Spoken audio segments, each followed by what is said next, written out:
로마 제국의 멸망과 그 후의 세계. 안녕하세요, 여러분. 오늘은 인류 역사에서 가장 중요한 사건 중 하나인 로마 제국의 멸망에 대해 이야기해 보겠습니다. 이 사건은 단순히 하나의 제국의 끝을 의미하지 않았습니다. 로마 제국의 멸망은 수백 년 동안 이어져 온 문명의 쇠퇴를 상징하며 이후 세계의 판도를 완전히 바꾸어 놓았습니다. 서기 476년 로마 제국의 마지막 황제 로물루스 아우구스투루스가 퇴위하면서 로마 제국은 공식적으로 멸망했습니다. 그런데 이 사건이 어떻게 일어난 것일까요? 로마 제국의 전성기는 언제였고 무엇이 그들을 무너뜨리게 만들었을까요? 로마 제국은 기원전 27년 옥타비아누스 후에 아우구스투스 황제가 첫 번째 황제로 즉위하면서 시작되었습니다. 그 이후 로마 제국은 지중해를 중심으로 광범위한 영토를 지배하며 평화와 번영의 시대인 팍스 로마나를 맞이하게 됩니다. 하지만 제국의 황금기도 결국 끝을 맞이하게 되었고 그 후에 여러 가지 복합적인 원인들이 쌓이면서 제국은 서서히 쇠퇴하게 되었습니다. 첫 번째 원인은 바로 경제적 문제였습니다.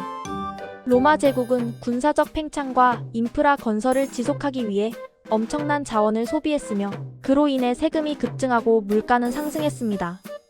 게다가 대규모의 영토를 관리하는 데 드는 비용이 너무 커지면서 결국 로마 제국은 경제적 어려움을 겪게 되었죠. 또한 군사적 쇠퇴도 큰 원인이었습니다. 초기 로마 군대는 우수한 훈련과 전략으로 전 세계를 정복했지만 시간이 지나면서 병사들의 질이 떨어지고 내부의 불화로 인해 군의 효율성이 급격히 떨어졌습니다. 제국의 국경을 지키는 데 필요한 병력도 부족해지면서 외부의 침입자들 주로 게르만 부족들이 로마 제국의 경계를 위협하기 시작했죠. 또 다른 중요한 원인은 정치적인 불안정성입니다. 제국의 황제들이 자주 교체되었고 이로 인해 정치적 혼란이 일어났습니다.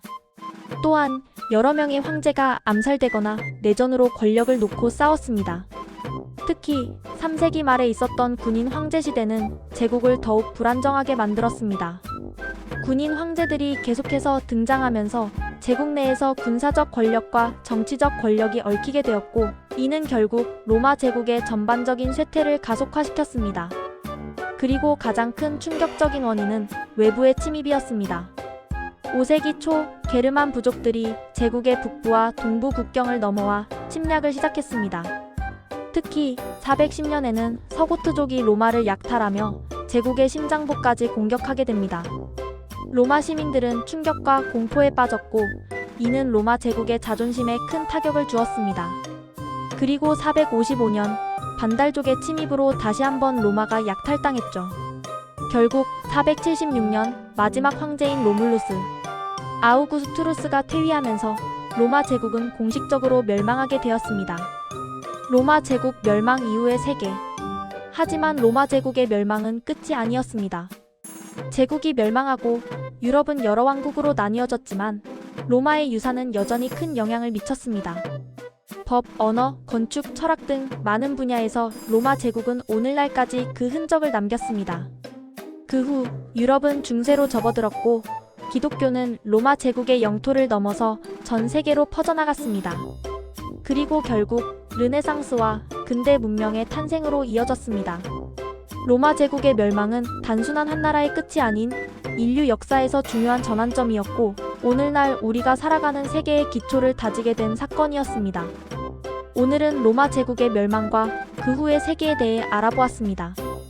역사 속 많은 사건들이 오늘날의 세상을 형성했듯 로마 제국의 붕괴도 결국 오늘날 우리가 살고 있는 이 세상에 큰 영향을 미쳤습니다.